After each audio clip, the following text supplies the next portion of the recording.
Sir अभी कल union home minister Amit Shah यहाँ पे हैदराबाद चेवेल्ला में पब्लिक मीटिंग करते वक्त उन्होंने कहा कि जब बीजेपी की सरकार यहाँ पे आएगी तब 4% जो मुस्लिम रिजर्वेशन है वो निकाल दिया जाएगा क्योंकि that is unnecessary and that should be given to OBCs and others. आप क्या कहना चाहेंगे, क्योंकि पहले ये कर्नाटक में इन लोगों ने बीजेपी की सरकार ने स्क्रैप किया और अब अमित शाह का ये बड़ा बयान आ रहा है, आप कैसे देखते हैं सर?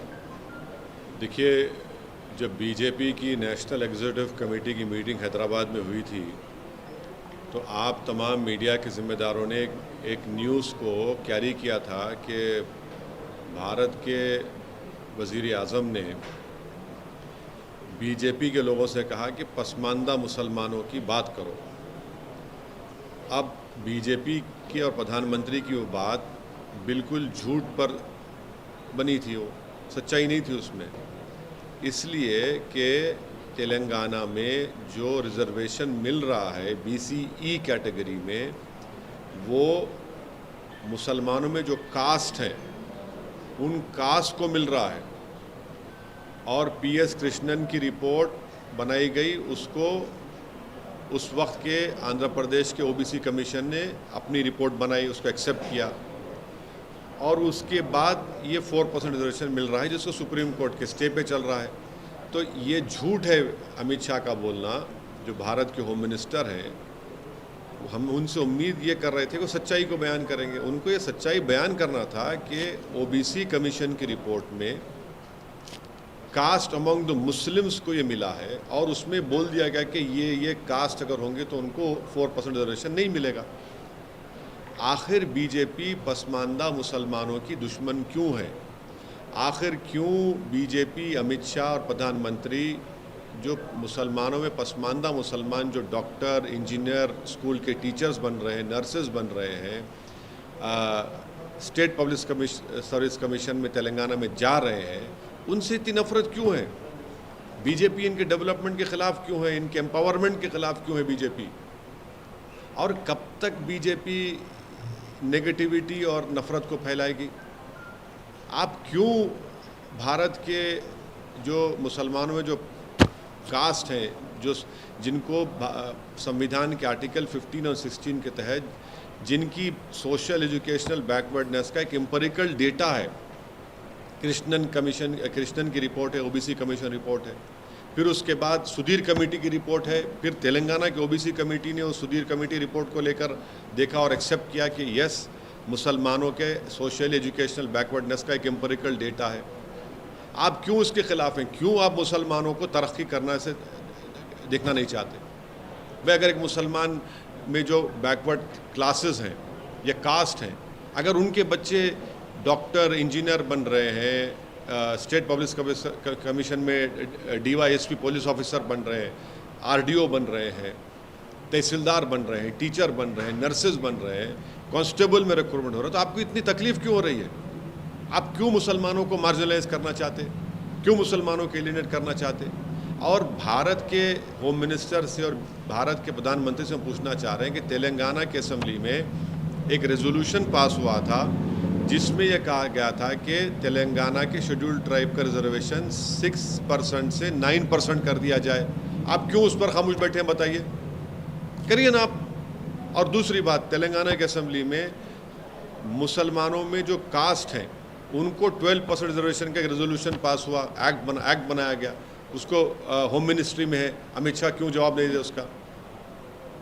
और आपने कर्नाटका में निकाल दिया, सुप्रीम कोर्ट ने क्या कहा अभी तक वो नहीं जानती क्या बीजेपी? तो ये ऑल इन ऑल जो है बीजेपी का एक सिस्टमिक तरीक़ा है कि मुसलमानों को डेवलपमेंट से, उनके एम्पावरमेंट से रोका जाए। वो उनकी गरीब जो कास्ट है मुसलमानों में, उनके बच्चे पॉलिटिकली, सोशली, एजुकेशनली एम्पावर ना हो। इसीलिए तो बीजेपी के पास ना तो कोई मुस्लिम एमपी है, ना बीजेपी के पास ना कोई मुस्लिम मिनिस्टर है। ये उनकी खुली नफ़रत की निशानी है और ये पॉलिटिक्स ऑफ डिसअपियरेंस बीजेपी कर रही है मुसलमानों के लिए। कर्नाटका की आप मिसाल दे रहे हैं, कर्नाटका में वो जो इंटरिम रिपोर्ट के ऊपर आप कास्ट को निकाल सकते हैं क्या? रिजर्वेशन नहीं निकाल सकते, कंप्लीटली अनकॉन्स्टिट्यूशनल है, इलीगल है। अच्छा, वो इंटरिम रिपोर्ट पब्लिक डोमेन में भी नहीं है। आप दीजिए पब्लिक डोमेन रिपोर्ट लिखे कर्नाटका की। तेलंगाना में तो ये है, फैक्चुअल पोजीशन ये है, जो भारत के होम मिनिस्टर सच्चाई को नहीं बयान की है। कल एक और बात भी बोले होम मिनिस्टर कि केसीआर की जो कार है, बीआरएस की कार है, वो ओवैसी के स्टीयरिंग से ओवैसी उसकी स्टीयरिंग चलाते हैं। बीजेपी की जो गाड़ी चल रही है ना, वो देश में आरएसएस के तरफ से चल रही है। बीजेपी की जो सत्ता चल रही है, जहाँ पर उनकी सत्ता है, वहाँ पर एनकाउंटर के नाम पर कत्ल कर दिया जाता है। जो लोग उनकी पुलिस कस्टडी में होते हैं उनकी मौत हो जाती है।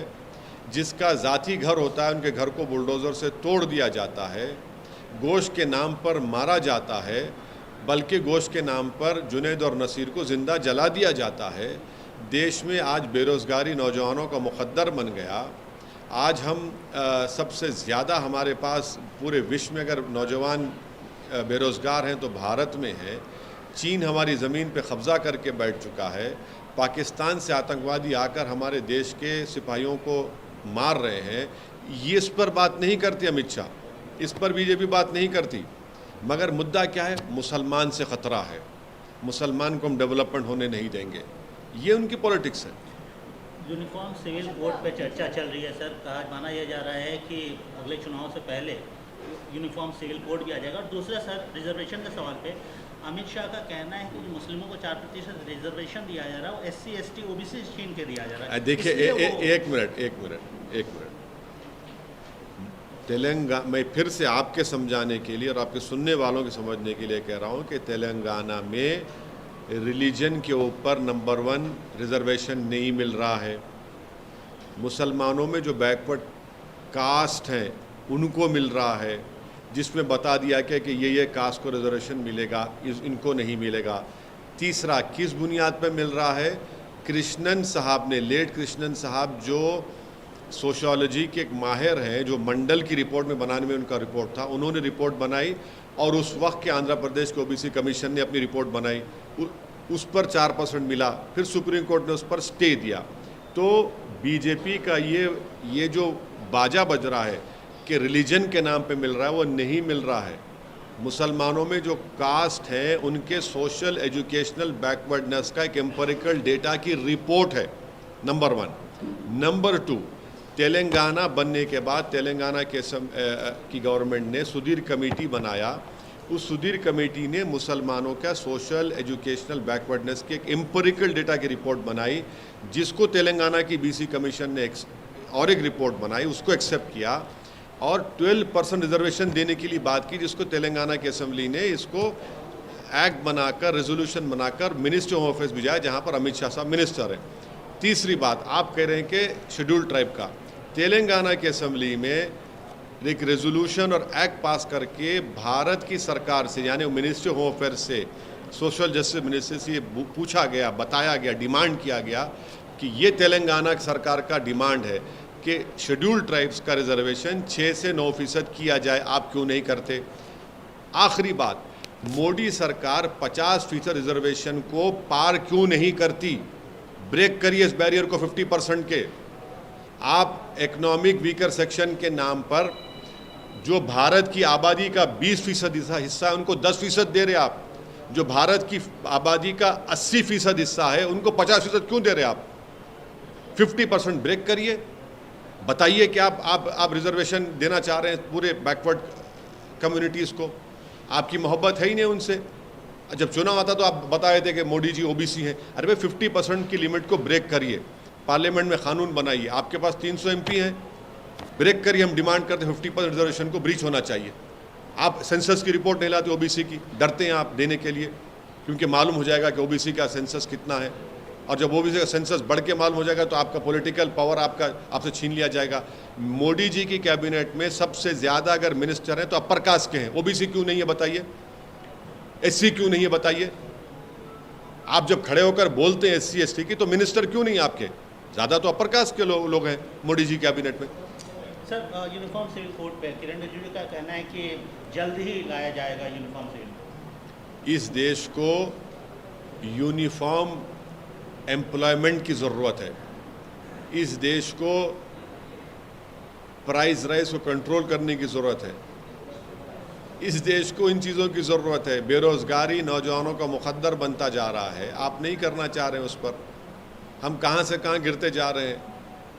हमारे जो पैरामीटर्स हैं तो हम कहाँ से कहाँ गिर रहे हैं। सोशल पैरामीटर्स हैं, हमारे इकनॉमिक पैरामीटर्स हैं, आप देखते जाइए। उसकी ज़रूरत है। यूनिफॉर्म सिविल कोड को इस देश को ज़रूरत नहीं है। यूनिफॉर्म सिविल कोड आपके नाम पर आप मेजॉरिटी कम्युनिटी के कल्चर को प्रोटेक्ट करेंगे और मुझसे मुसलमानों का कल्चर छीन लेंगे आप। जो आर्टिकल 29 के तहत मुझे एक एब्सोल्यूट राइट है संविधान में, आप मेरा कल्चर में से नहीं छीन सकते। एब्सोल्यूट राइट, फंडामेंटल राइट है ये संविधान में। आप कल्चर में नहीं छीन सकते मुझसे। मेरा कल्चर का प्रोटेक्शन है, चाहे मेरे शादी का तरीका हो, चाहे मेरा जो भी हो, मेरा कल्चर का प्रोटेक्शन है 29 के तहत। आप कैसे छीनेंगे मुझसे? आप यूनिफॉर्म सिविल कोड की बात करते हैं और आप लव जिहाद के कानून बनाते हैं। यूनिफॉर्म सिविल कोड की आप बात करते हो और आपको शर्म नहीं है इस तरह की बात करते हो। आप रिलीजियस कन्वर्जन के कानून को बनाते हैं। यूनिफॉर्म सिविल कोड की आप बात करते हैं और गुजरात में कोई अपना घर नहीं बेच सकता जब तक गवर्नमेंट से परमिशन नहीं लिए। आप यूनिफॉर्म सिविल कोड की बात करते हो और हिमाचल प्रदेश में जाकर कोई एग्रीकल्चर लैंड खरीद नहीं सकता। आप यूनिफॉर्म सिविल कोड की बात कर सकते तो क्या कोई जाके नॉर्थ ईस्ट में उनके कल्चर को छीनेंगे आप? हमने कॉन्स्टिट्यूशन में नॉर्थ ईस्ट के स्टेट्स को उनका कल्चरल प्रोटेक्शन दिया है, आप करेंगे क्या उसको? एक सप्ताह से ज़्यादा हो चुका है सर पूर्व सांसद अतीक अहमद के डेथ का। कहा यह जा रहा है, रिपोर्ट्स ये आ रही हैं कि तीनों शूटर थे इलाहाबाद प्रयागराज जाने से पहले ये लखनऊ गए थे। आपने सवाल खड़े किए, अभी तक आपको जो सवाल आपने उठाया उसका जवाब आपको दिखा?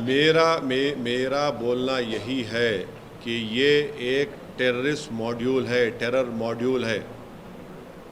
ये सिर्फ ये ग्रुप नहीं है जो आकर किसी को मर्डर कर दिया पुलिस कस्टडी में। एक टेरर मॉड्यूल है। मैं फिर से कह रहा हूँ कि अगर जो सरकार सत्ता में है दिल्ली में और यूपी में, अगर वो इस टेरर मॉड्यूल को ख़त्म नहीं करेंगे क़ानून के दायरे में रहकर, तो ये और हत्या करेंगे, ये रूल ऑफ लॉ को बर्बाद कर देंगे और लोगों को बर्बाद करेंगे, गोलियां मारेंगे। ये एक टेरर मॉड्यूल है, इनको आप रोकिए, इनको पूरों को पकड़िए। मैं नहीं बल्कि एक रिटायर्ड आईजी ने हिंदुस्तान टाइम्स में कहा कि ये इन 3 लड़कों ने कम से कम 500 राउंड की फायरिंग की होगी, ट्रेनिंग की होगी, तब जाकर इतना बेहतरीन तरीके से उन्होंने पुलिस, उत्तर प्रदेश की पुलिस कस्टडी में उन 2 लोगों का हत्या कर दी। नेशनल लेवल शूटर है, वो कह रहा है कि कम से कम इनको 1000 राउंड की ट्रेनिंग मिली होगी। ये एक टेरर मॉड्यूल है, इसको बात को समझने की ज़रूरत है और ये समझना है कि ये लोग रेडिकलाइज कैसे हो रहे हैं।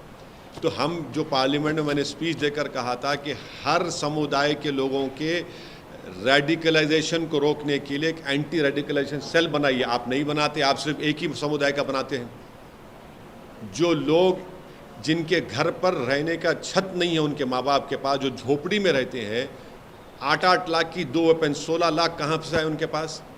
और योगी सरकार उस लेटर, जो हत्या जिसकी की गई है, उसने एक लेटर भिजाया उसके वकील ने, जिसमें उसने कहा कि मेरी हत्या का जिम्मेदार कौन है। योगी सरकार मीडिया को दे देना, वो लेटर पहुंच चुका है, उनको बता दें कि कौन, उसने मरने वाले ने क्या लिखकर भिजाया कि इसके हत्या हुई थी, कौन किया, उसको जिम्मेदार कौन है, बता दीजिए आप। सीएम योगी ने बोला है सर माफिया। हाँ, एक मिनट मैं ये सवाल पूछ रही थी कि जिस तरीके से हाल में बीजेपी ने ये कहा है कि जो कुछ आप यहाँ पर अपनी कंडोलेंस मीट किया है, ओल्ड सिटी में टेररिज्म फैलाने की बात कर रहे हैं। झूठ बोल रहे हैं, आखिरी झूठे हैं, they are lying to their teeth. बेशर्मी से झूठ बोलते हैं। कोई कंडोलेंस मीटिंग नहीं हुई है, कंडेमनेशन हुआ है, इसलिए कि यूपी सरकार की पुलिस कस्टडी में जिनके हाथों में जंजीरें थी और जो पुलिस उनके अतराफ में थी, और वो यूपी सरकार जो कही थी गोली का जवाब गोली से देंगे, उनके सामने 2 लोगों की हत्या कर दी गई और वो तमाशाई बने बैठे रहे। उसका कंडेमनेशन हो रहा है। उसके सवाल हम उठा रहे हैं कि कैसे ये लोग आए, कैसे इनके हाथ में हथियार कहाँ से आया, इतने राउंड गोलियाँ कहाँ से आई। 8-8 लाख का इलीगल वेपन है, 16 लाख उनके पास। किसने दिए उनको वो गोलियां? किसने दी उनको? किसने उनको जगह बताई वहां पर? किसने उनको कहा कि इस जगह पर ये लोग आ रहे हैं? ये हम सवाल उठा रहे हैं। कंडोलेंस कहां पर हुआ है? बताओ कहां पर कंडोलेंस हुआ है? हाँ, जिन लोगों का जनाजा गया था वो जनाजा रूल ऑफ लॉ का भी था। वो जनाजा रूल ऑफ लॉ का भी था जनाजा, कि देखो रूल ऑफ लॉ की धज्जियां उड़ रही हैं। ये हम बोल रहे हैं। आप अपनी नाकामी को, अपनी पुष्पनाही को छुपाने के लिए आप इस तरह की बात कर रहे हैं। भाई आप सत्ता में आप है, मैं नहीं हूं। आपको अपना इंट्रोस्पेक्शन करना चाहिए, आपको शर्म से डूब मरना चाहिए कि आपकी कस्टडी में किसी को मारा गया है। आप उसका जवाब ही नहीं दे पा रहे हैं कि कैसे वो लोग मारे हैं। आप बोलते हैं हम सस्पेंड कर दिया। अरे वो क्या है सस्पेंशन? आप भारत के संविधान के तहत 311 जो है उसको इस्तेमाल करके उनको सर्विस से निकालिए उन लोगों को। आप सुप्रीम कोर्ट को जाकर आप योगी सरकार बोले कि हम इंडिपेंडेंट इंक्वायरी कराने तैयार है, आप सुप्रीम कोर्ट एक टास्क फोर्स तश्कील दे दे, टाइम बॉन्ड इंक्वायरी हो जाए। क्यों छुपा रहे आप? सर मुख्यमंत्री योगी आदित्यनाथ ने सहारनपुर में बोला है कि माफिया अतीत हो गए, माफिया अतीत हो गए, पास्ट हो गए। यूपी में अब नो कर्फ्यू, नो दंगा, सब चंगा। झूठ बोल रहे हैं, झूठ बोल रहे हैं। दंगे आज भी यूपी में हो रहे हैं। अगर आप मुझे इजाज़त दीजिए आधे मिनट की, तो मैं आपको बता देता हूं कि यूपी में कितने दंगे हुए हैं और इसका जवाब उनको देना पड़ेगा। जो बार बार बोलते हैं ना कि यूपी में दंगे नहीं हुए, दंगे नहीं हुए, ये गवर्नमेंट ऑफ इंडिया के फिगर्स हैं जो हम आपके सामने आधे मिनट, हाँ सुन लीजिए। नेशनल क्राइम रिकॉर्ड्स ब्यूरो का डेटा ये बताता है 2027 और 2021 में 30,040 राइट्स हुए हैं यूपी में। ये नेशनल क्राइम रिकॉर्ड्स ब्यूरो का डेटा कहता है। 2017 से 2021 में बीजेपी की सरकार है, मुख्यमंत्री योगी आदित्यनाथ है, 35,040 कम्युनल फ़िरक़े वाराना राइट्स हुए हैं। ये जो अमित शाह के मिनिस्ट्री के तहत आता है। तो बताइए आप। हाँ 2012-17 में 2012-17 का फिगर भी है, मगर 2017 और 21 में आपकी सरकार है, 35,000 कम्युनल राइट्स हुए। क्यों झूठ बोलते हैं? आप कहते हैं कि अतीत कोई हो गया। भाई आपकी कस्टडी में वो अतीत हो गया ना, तो आपको खुशी हो रही है। मुख्यमंत्री कह रहे हैं कि आप उस पर आप क्रेडिट ले रहे हैं क्या उनकी मौत का, उनको जो गोली मारी गई आपके कस्टडी में। ये आपका सत्ता है, ये आपका गवर्नेंस है। इस तरह आप अतीत करना चाहते हैं किसी को। मालेगांव में आप ही के नेता ने कहा है कि 2-4 मुसलमानों को मारकर जो है आप हिंदू देश नहीं बना सकते, हिंदू राष्ट्र नहीं बना सकते। हिंदू राष्ट्र, हिंदू राष्ट्र बनाने की बात कौन कर रहा है? ये सब आरएसएस से ताल्लुक़ रखने वाले हैं जो गांधी, अंबेडकर और भारत के जो मुजाहिदीन आज़ादी से मोहब्बत करते और करते रहेंगे। वो तो हिंदू राष्ट्र की नहीं बात कर रहे हैं। जो एक हिंदुत्व की आइडियोलॉजी को मानते हैं वही तो हिंदू राष्ट्र की बात कर रहे हैं। उनसे पूछिए आप क्यों कैसे बात कर रहे हैं। जब तक अंबेडकर का बनाया हुआ संविधान रहेगा, ये देश जो संविधान में हमने कहा कि सेकुलर डेमोक्रेटिक रिपब्लिक रहेगा, जब तक अंबेडकर का बनाया हुआ संविधान रहेगा, इस देश में लड़ाई होगी लिबर्टी, इक्वालिटी, फ्रेटर्निटी और जस्टिस के लिए। आप इस लिबर्टी को, इक्वालिटी को, फ्रेटर्निटी को, जस्टिस को बीजेपी मानती है नहीं मानती? बताइए हमको। नहीं, उनका ये कहना कि 2-4 लोगों की, हाँ 2-4, देखिए मौत तो हुई ना 2 लोगों की, आपकी कस्टडी में हुई, मेरी कस्टडी में तो नहीं हुई ना। गवर्नमेंट की कस्टडी में थे, यूपी गवर्नमेंट की कस्टडी में थे। सुप्रीम कोर्ट में केस डलवाया गया। सुप्रीम कोर्ट ने कहा कि आप स्टेट की कस्टडी में, उनकी जिम्मेदारी, आप अपनी जिम्मेदारी निभा नहीं पाए हैं। आपकी कस्टडी में मौत हुई ना, कोई लोग आसमान से तो नहीं आए। वो उन लोगों ने, ये मैं कह रहा हूं जिन्होंने उनको मारा है, वो एक टेरर मॉड्यूल का हिस्सा है। वो टेरर मॉड्यूल का हिस्सा है। याद रखिए इस बात को। अगर आपको लग रहा है कि ये रेटरिक है, ये आप अपने पैरल पे ले लीजिए। हम आपको बता रहे हैं कि ये रेडिकलाइज लोग हो चुके हैं जो बंदूक से अपने आइडियोलॉजिकल कमिटमेंट्स को, गोल्स को फुलफिल करना चाहते हैं। ये हमारे देश के लिए ख़तरा है। इस तरह के लोग जो बंदूक और गोली इस्तेमाल करके लोगों की हत्या करके अपनी आइडियोलॉजिकल ऑब्जेक्टिव्स को हासिल करना चाहते हैं। तो फिर कोर्ट किस लिए, पब्लिक प्रोसिक्यूटर किस लिए, सीआरपीसी एविडेंस किस लिए, जजेस किस लिए हैं? अगर ये लोग तय कर लेंगे सब चीज़ को, किसकी हत्या करना, किसकी हत्या नहीं करना, किसको अतीत बना देना। सर नीतीश कुमार बिहार के मुख्यमंत्री हैं, अपोजिशन यूनिटी के मुहिम में जुड़े हुए हैं। ममता बनर्जी से बंगाल में मुलाकात हो रही है, कोलकाता में मुलाकात हो रही है। कहा यह जा रहा है कि समाजवादी पार्टी के चीफ से ही मुलाकात हुई, अखिलेश यादव से। आप इस अपोजिशन यूनिटी को कैसे, आपने पहले भी इस पर बात की है, लेकिन फिर से हम जानना चाहेंगे ये जो अब विजिबल एक यूनिटी की मीटिंग दिख रही है, इसको आप कैसे देखते हैं?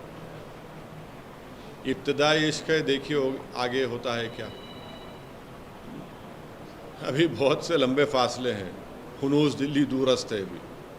मतलब अगर आपको बुलाएंगे तो आप जाएंगे? मेरे को कहाँ बुलाएंगे? बुलाएंगे तो नहीं, जाएंगे? देखिए मुझे नहीं बुलाएंगे क्योंकि उनको मेरी सच्चाई से उनको नफ़रत है। उनको मेरी सच्चाई से नफ़रत है। और सच्चाई क्या है? नीतीश कुमार कितनी मरतबा बीजेपी से मुख्यमंत्री बने, कितनी मरतबा छोड़े? लेकिन अब तो बीजेपी नहीं, के साथ अरे नहीं है ना। अब कल का कौन गारंटी देगा? आप देंगे? आप लोग देंगे? देश देगा क्या? आप तो असेंबली में खड़े होकर मुख्यमंत्री नीतीश कुमार ने कहा था कि हम मिट्टी में मिल जाएंगे, भाजपा में नहीं जाएंगे। चले गए आप चले गए। आपने कहा था असेंबली में खड़े होकर मिट्टी में मिल जाएंगे, आप चले गए। भाई आप खुद ही उस पर स्टैंड नहीं करते और फिर आप उल्टा बीजेपी के साथ चले जाते हैं आप।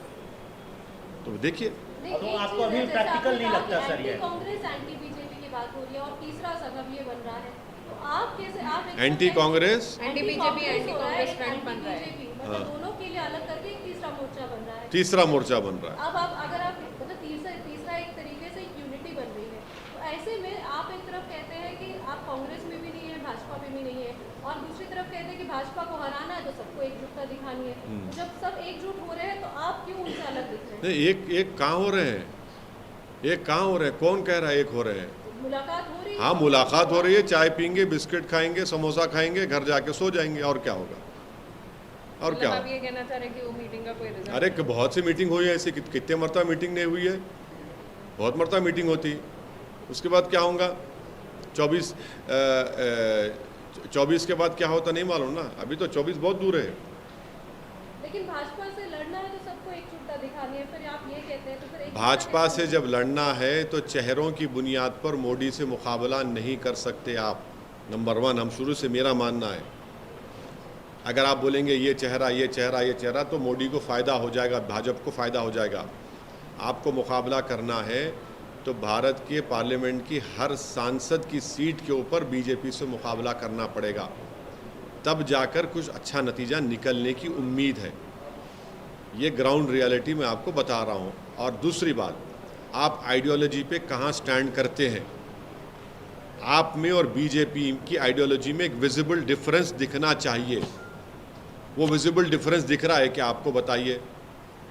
आप बिहार के मुख्यमंत्री हैं और आप तो सबसे मिलने जा रहे हैं। कहाँ जा रहे हैं? बंगाल जा रहे हैं, दिल्ली जा रहे हैं, यूपी जा रहे हैं। मगर आप जिस प्रदेश के मुख्यमंत्री हैं वहाँ पर एक 100 साला मदरसा है जिसका नाम मदरसे अजीज़िया को जला दिया गया। आप वहाँ पर जाकर विजिट नहीं करते? अरे वहाँ जाकर तो विजिट करिए, आइडियोलॉजी के पर दिखाइए ना। हम आइडियोलॉजिकली डिफरेंस है, बीजेपी से डिफरेंट है, आप दिखाते नहीं है। अच्छा, आप बिहार में कानून बना रहे हैं उन लोगों को छोड़ने के लिए जो एक सिविल सर्वेंट की हत्या में जिनको सज़ा हो गई थी, अब उनको छोड़ने के लिए कानून बना रहे हैं। वे आपका स्टैंड क्या है आइडियोलॉजिकली? बताइए आप। ठीक है, मोदी को हराना है तो आइडियोलॉजिकली हराएंगे या सिर्फ आप ऐसे फ्रंट बना के हराएंगे? मेरा मानना है कि आइडियोलॉजी पर जब मुकाबला होगा तो कामयाबी मिलने की उम्मीद है। महाराष्ट्र के विकास अघाड़ी को लेकर जो है एनसीपी सुप्रीमो शरद पवार ने कहा कि आज अघाड़ी है लेकिन आगे क्या होगा गठबंधन? वो संजय राउत ने भी कहा सरकार बहुत जल्दी गिरने वाली है। वो वही कुछ बोल सकते हैं। शरद पवार साहब ही बोल सकते हैं, उनकी पार्टी के बारे में मैं नहीं बोल सकता। बस अडानी से भी दिल्ली होगा। हाँ, अडानी से भी वो उनसे पूछिए, मेरे से क्यों पूछ रहे हैं आप? सर, आपकी जो स्टेट में अलायंस, नॉन ऑफिशियल अलायंस है सर, बीआरएस पार्टी भी इस ऑपोजिशन अलायंस के लिए कोशिश कर रही है सर, नॉन ऑपोजिशन अलायंस के लिए। क्या अगर वहाँ से अप्रोच होगा तो आप साथ देंगे? नहीं, अभी तक तो कोई मेरे से अप्रोच नहीं हुआ बीआरएस की तरफ से, ना मेरी कोई उनसे बातचीत हुई है। जब ऐसा कुछ अप्रोच होगा, बातचीत होगा, मैं इमीडिएटली आप लोगों के सामने ब्रेकिंग न्यूज़ के साथ बोल दूंगा। अभी तक तो नहीं हुआ है। बीआरएस के अध्यक्ष आपके पार्लियामेंट्री कॉन्स्टिट्यूंसी औरंगाबाद में आपकी पार्टी के सांसद वहाँ जाके मीटिंग कर रहे हैं। अब उन्होंने कहीं भी जा सकते हैं, वो तो फिर हाँ मैं भी असेंबली चुनाव होगा तो मैं भी जाऊंगा ना, कहाँ जाएंगे सर? कहीं भी जाऊंगा मैं।